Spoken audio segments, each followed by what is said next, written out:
दिल्ली जीतने की खुशी में बड़ा ऐलान, 3 बड़ी योजनाएं शुरू, सभी की पेंशन हुई दोगुनी, 200 यूनिट की बिजली बंद, सभी महिलाओं को 2100 रुपये मिलेंगे। नमस्कार प्रिय दर्शकों, स्वागत है आपका हमारे यूट्यूब चैनल क्रिकेट 99.4 में। चैनल पर नए हैं तो चैनल को सब्सक्राइब जरूर कीजिए। पेंशन में दोगुनी बढ़ोतरी, double increase in pension. Delhi में हाल ही में हुई विधानसभा चुनावों के बाद नई सरकार ने जनता के हित में कई बड़े फैसलों को ऐलान किया है। सरकार ने एक साथ 3 बड़ी योजनाओं की शुरुआत की है, जिससे हर तबके के लोगों को राहत मिलने वाली है। पेंशन में दोगुनी बढ़ोतरी, महिलाओं के लिए मासिक आर्थिक सहायता और बिजली सब्सिडी में बदलाव जैसे फैसलों से लोगों की ज़िंदगी में बड़ा असर देखने को मिलेगा। ये इन योजनाओं के बारे में विस्तार से जानते हैं। डबल इंक्रीज इन पेंशन, बुजुर्गों और विधवाओं को राहत मिली है। सरकार ने बुजुर्गों, विधवाओं और दिव्यांगों के लिए पेंशन राशि को दोगुना कर दिया है। यह फैसला समाज के कमजोर वर्ग के लिए बड़ी राहत की खबर लेकर आया है। पहले जहां बुजुर्गों को 2000 प्रति माह पेंशन मिलती थी, अब यह राशि बढ़ाकर 4000 कर दी गई है। विधवा और दिव्यांग पेंशन भी 2500 बढ़ाकर 5000 कर दी गई है। पेंशन सीधे लाभार्थियों के बैंक खातों में ट्रांसफ़र की जाएगी, ताकि किसी भी तरह की बिचौलियों की भूमिका खत्म हो जाए। योजना का प्रभाव क्या रहेगा? इस बढ़ोतरी से न केवल बुजुर्गों की वित्तीय स्थिति में सुधार होगा, बल्कि वे अपनी आवश्यकताओं को बिना किसी पर निर्भर हुए पूरा कर पाएंगे। 75 वर्षीय रामलाल शर्मा, जो पहले 2000 की पेंशन से गुजारा करते थे, अब 4000 मिलने से अपनी दवा और घर खर्च दोनों को आसानी से संभाल सकेंगे।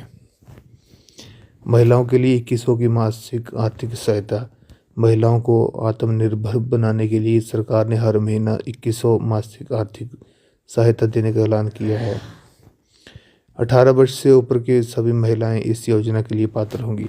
राशि सीधे बैंक खाते में ट्रांसफ़र की जाएगी। यह सहायता गृहिणियों, कामकाजी महिलाओं और छात्राओं के लिए समान रूप से उपलब्ध रहेगी। योजना का उद्देश्य क्या है? इस योजना का मुख्य उद्देश्य महिलाओं को आर्थिक रूप से सशक्त बनाना है, ताकि वे अपने छोटे मोटे खर्च खुद उठा सकें और परिवार के फैसलों में उनकी भागीदारी बढ़ सके। वास्तविक जीवन उदाहरण, सीमा देवी जो एक गृहिणी है, इस योजना से मिली 2100 की राशि से अपने बच्चों की ट्यूशन फीस और घर के अन्य खर्चों में मदद कर पा रही है। 200 यूनिट की फ्री बिजली योजना बंद, नई बिजली सब्सिडी नीति। तो हाँ, जानते हैं कि नई बिजली सब्सिडी यहाँ पर नीति क्या है। सरकार ने 200 यूनिट तक की फ्री बिजली देने की योजना को बंद कर दिया है, लेकिन इसके स्थान पर नई सब्सिडी नीति लागू की गई है। नई सब्सिडी नीति के तहत अब उपभोक्ताओं को 200 यूनिट तक की फ्री बिजली नहीं मिलेगी। 200 यूनिट तक की खपत पर मामूली शुल्क लिया जाएगा, जबकि 201 से 400 यूनिट तक की खपत पर सब्सिडी जारी रहेगी।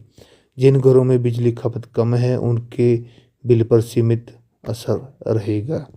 लोगों पर क्या असर रहने वाला है?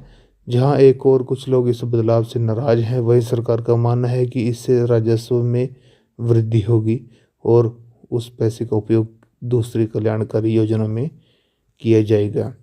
उदाहरण के तौर पर राजेश कुमार, जो हर महीने लगभग 180 यूनिट बिजली का उपयोग करते हैं, अब उन्हें 300 के आसपास का बिल भरना होगा, जो पहले मुफ्त था। हालांकि सरकार ने यह भी कहा है कि निम्न आय वर्ग के लोगों के लिए विशेष छूट जारी रहेगी। 3 नई योजनाओं की शुरुआत, जनता के लिए नए सौगातें। सरकार ने जनता के लिए 3 नई योजनाओं की घोषणा की है, जिनका मकसद लोगों के जीवन स्तर को सुधारना है। नंबर 1 पर स्वास्थ्य सुरक्षा योजना। इस योजना के तहत सभी नागरिकों को मुफ्त स्वास्थ्य सेवाएं प्रदान की जाएंगी। सरकारी अस्पताल में मुफ्त इलाज और दवाइयों की सुविधाएं दी जाएंगी।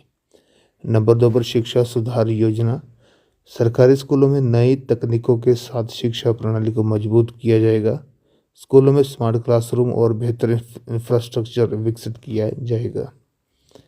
नंबर 3 पर रोजगार सृजन योजना के बारे में यहाँ पर आपसे बात करेंगे। बेरोजगार युवाओं के लिए नए रोजगार के अवसर सृजित किए जाएंगे। स्वरोजगार को बढ़ावा देने के लिए सॉफ्ट लोन और ट्रेनिंग प्रोग्राम चलाए जाएंगे।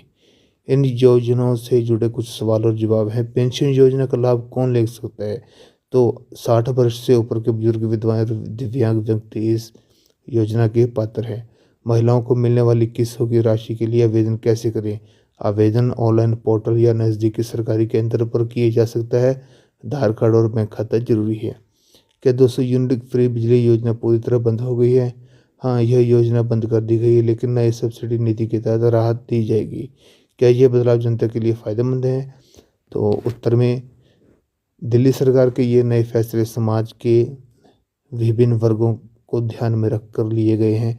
जहां पेंशन में बढ़ोतरी और महिलाओं के लिए आर्थिक सहायता सराहनीय कदम है, वहीं बिजली सब्सिडी में बदलाव से कुछ लोगों को थोड़ी निराशा हो सकती है। हालांकि यह देखना दिलचस्प होगा कि योजनाओं का वास्तविक प्रभाव जनता पर क्या पड़ता है और वे इन बदलावों को कैसे अपनाते हैं। कुल मिलाकर सरकार के ये प्रयास समाज के कमज़ोर वर्गों को सशक्त बनाने की दिशा में एक महत्वपूर्ण कदम है। आपका क्या विचार है इन नई योजनाओं के बारे में? क्या ये बदलाव आपके जीवन में सुधार लाएंगे? अपनी राय हमें कमेंट सेक्शन के माध्यम से ज़रूर बताएं। धन्यवाद। जय हिंद, जय भारत।